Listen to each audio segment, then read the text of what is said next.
Привет, я Максим Кардозу, и это Кардозу Ньюс, и сегодня в выпуске грудь министра не дает покоя депутатам, суровые якутские дети и бюстгальтер для коров. Чувствую я, тема сисек будет раскрыта. Ну что, бардыбытышки? Скандал, скандал! В общем, друзья, я думаю, что вы все уже слышали эту горячую новость и отличились, конечно же, наши депутаты Якутского госсобрания Илтумен на очередной сессии, причем в онлайн-формате.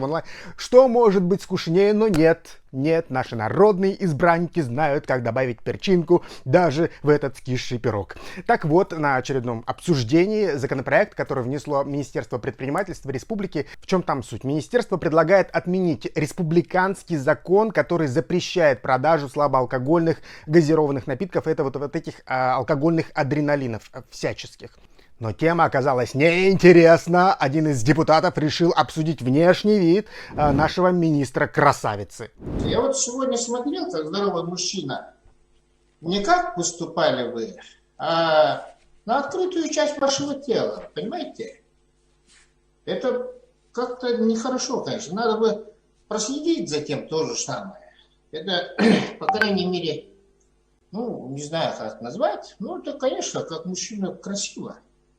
Но все равно, за нами наблюдает. Спасибо. Конечно, подобные высказывания вообще вызывают очень много вопросов. Это, как минимум, странно слышать это от депутата, который обращается к министру.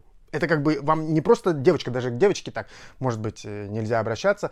И я вот не понимаю, к чему претензия-то? Там было слишком много показано или слишком мало показано? В чем возмущение-то? Тут, знаете ли, нужно как бы подумать еще. Это, конечно, шутка, друзья, ничего смешного в этом нет. И во время, когда движение вот это вот #MeToo, оно только нарастает, когда женщины борются все больше и больше за свои права, оно, конечно, звучит очень странно. Понятное дело, что в России, например, движение #MeToo не так популярно, как на Западе, это больше американская или европейская тематика, но все равно оно к нам доходит, и нужно уважительно, по крайней мере, относиться к представителям власти.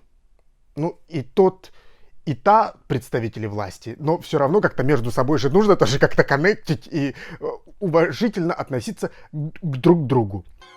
Давайте жить дружно.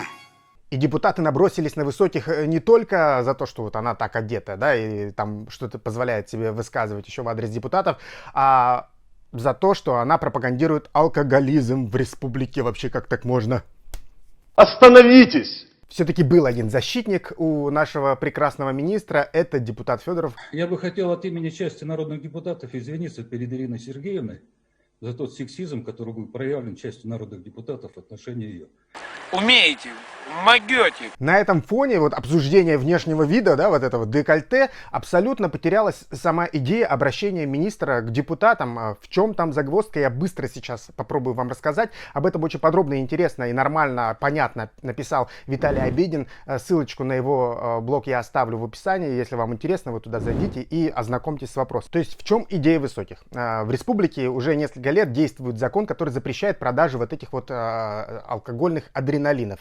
Но такой же закон был принят и в Российской Федерации. Есть федеральный такой же закон, они друг друга дублируют. И оказывается, по закону таких дублирующих законодательств федерального и регионального быть не должно. И вот она пыталась донести до депутатов, чтобы они привели наше республиканское законодательство к нормативам. В общем-то, вот и все.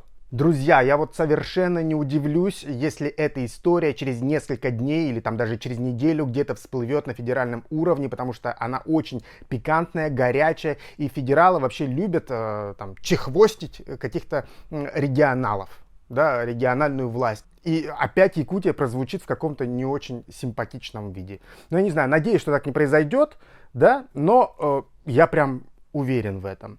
И что тут говорить, надо уважать друг друга. На этой неделе Госсобрание Якутии настоящий ньюсмейкер, новости оттуда прямо, и причем как пирожки горячие. Ух! Опять всплыла, друзья, история, связанная с Лебедевым. Он является не только топ-менеджером Якутии, он также и депутат Илтумена. Так вот, фракция «Яблоко» предложила ему досрочно сложить свои полномочия. А Лебедев является членом фракции «Единая Россия», если кто-то не знал. Такой ликбез. Так вот, в общем, год спустя появилась в сети аудио запись вот этого пятиминутного разговора и избиения вот этого стрижака Лебедева. Я тебя не понял. Ты почему себя изображаешь? А? Вы что делаете? Изображаешь? Ах ты, Понятное дело, что нет видеозаписи, только звуковой ряд, и по нему мы только можем догадываться, что там происходит, что там какие-то удары или что-то еще. Это все в нашем воображении, друзья, но мы можем слышать, как они хотя бы друг с другом общаются. Вообще, конечно, в сети сейчас это активно обсуждают, я не буду присоединяться, я просто хочу сказать, что прослушав всю запись, у меня один просто вывод, что и Лебедев, Стрижак, и тот, и другой, они вели себя не очень хорошо, потому что Стрижак, уже понятное дело, он шел сознательно на конфликт. Я так думаю, это мое мнение. И он провоцировал его, да, там четко понятно, что он его провоцировал на какую-то агрессию. Ну, а Лебедев поддался на эту провокацию, и вот так вот оно и вышло. В общем, они оба виноваты. На мой взгляд, оба вели себя как-то неподобающие. И если мы, возвращаясь к предыдущей теме про уважение друг к другу, да, как между депутатами и министрами, и чиновниками, так и здесь, наверное, на таком высоком топ-уровне нужно друг друга уважать. Вообще сложно, наверное, представить такую ситуацию в какой-то большой крупной российской компании. Например, я думаю, что Прохоров так не будет общаться с подчиненными. Хотя, друзья, мы же не знаем, как там все происходит за закрытыми дверями, там наверху, в больших этих высоких кабинетах. Хотя вот нам дверь приоткрыли. Теперь мы знаем. Ну а теперь давайте про суровых якутских детей, которым не страшны вот эти вот страшные морозы, которые сейчас начинаются. Посмотрите на это видео, оно стало настоящим хитом интернета, настоящим вирусным таким роликом. И не только в русскоязычном сегменте, понятное дело, но и в иностранном. Типичное якутское детство. Причем крупнейшее английское издание Daily Mail посвятило целую статью этим якутским ребяткам, не только им, но и Якутии. Да, и там рассказывается, что вот эти вот малыши в минус 48, причем, ну, как бы, активные же дни. Школа закрыта, но гулять никто не запрещал, морозы нам не страшны. И журналисты удивляются, как можно жить в таких суровых условиях. Мы говорим, можно. Это Спарта! Кстати, вы помните, очень популярное видео есть, когда якутский мальчишка ест мороженое, он лежит в шкуре, значит, так на снегу, шкуру подходит, открывают, там мальчик сидит и лежит мороженое. Такое, я не знаю, якутский или нет, но все говорят, что это в Якутии было снято, тоже в одно время был настоящий хит. Так вот, к этой подборке с якутскими ребятами, которые качаются на карусели, англичане показали и собак, которые спят на снегу, и кошечку, которая мяукает. Все это вызвало, конечно, бурю всяких разных эмоций и удивление. Большое удивление. Это не Земля и не Африка, родной. И, кстати, в комментариях там люди пишут, где это место, мы туда срочно должны поехать, посмотреть, как это минус 48 или минус 50, и ощутить это на себе. Есть такие экстремалы, друзья, и может быть их станет больше. А ведь Якутия — это тот регион, который приглашает к себе гостей и рекламирует себя как центр холода.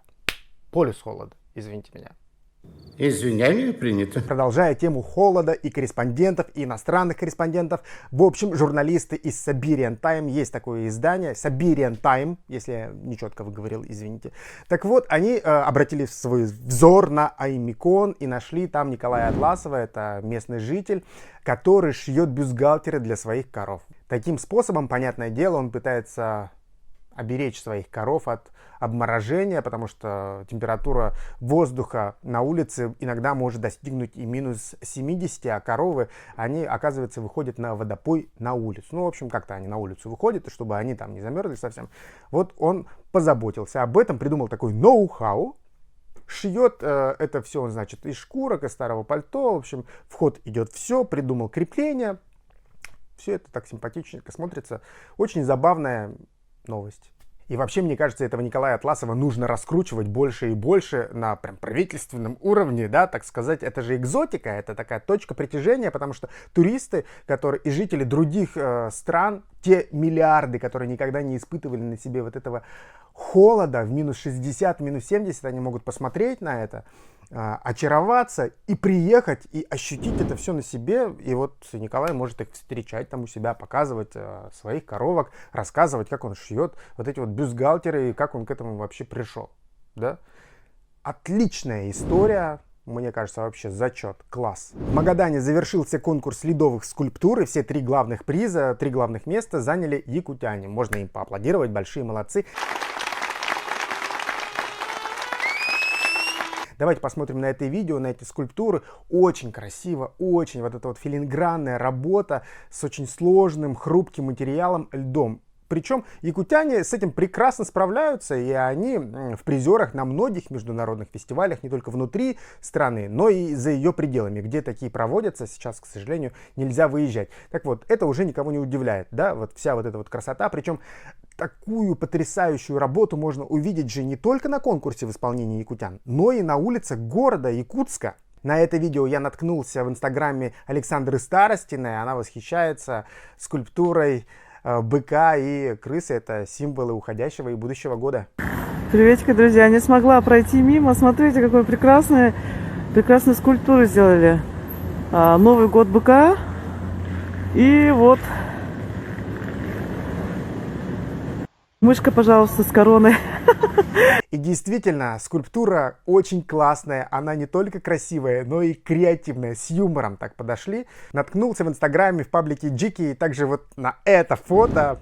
Да, это тоже символ, видимо, будущего 2020 года. Но как-то в комментариях говорят, странно этот бык похож на свинью. Да, вот его может быть да. Свинья вот кто? Сразу же начали защищать скульптора люди тоже в комментариях, мол, вы сначала сами попробуйте, а потом тут что-то мне пишите. Ну, в общем-то, правильно. На этом фоне хочется спросить, а где вообще бык из Балбаха? Где он? Ни для кого уже не секрет, что наш знаменитый уже земляк Бапосов у себя во дворе строит зимой различные скульптуры из навоза. Вот, это обычно символы года, конечно же, но в этом году я что-то вот не нашел информации в интернете, чтобы он что-то такое подобное сотворил, хотя амурское издание одно пишет, что вот якутянин Михаил Бапосов сделал елку из говна. И знаете, такой заголовок, мол, какой год, такая и елка, в общем. Ну, смешно, понятное дело. Хотя вот эта фотография, которую они приводят в издании, она старая. Я покопался в интернете. Это фото я нашел, опять же, в социальной сети у Михаила Бапосова на страничке. И оно датировано 2018 годом. А вот чего-то свеженького я не нашел. Если вы знаете, друзья, что он сотворил в этот раз, давайте пишите в комментариях. Мне вот, честно, лично будет очень интересно. А в конце такой небольшой анонс. На этой неделе, воскресенье, 27 декабря, в эфире телекомпании «Россия-24» в 17 с копейками, посмотрите в программе, будет финал конкурса детского творческого «Синяя птица». И в этот финал попала наша маленькая соотечественница Аэлита Ершова. Она прекрасно выступила перед этим. Потрясающий был номер.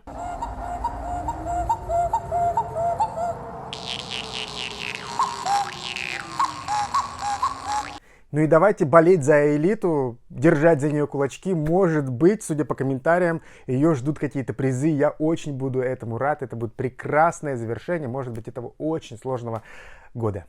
Ну что же, ставьте лайки, подписывайтесь, если вы еще не подписаны. Друзья, нажимайте на колокольчик, чтобы не пропустить уведомления о новых видео. И, конечно же, комментируйте. Комментируйте внизу все, что вы думаете о происходящем в республике. Я думаю, что можно много чего сказать.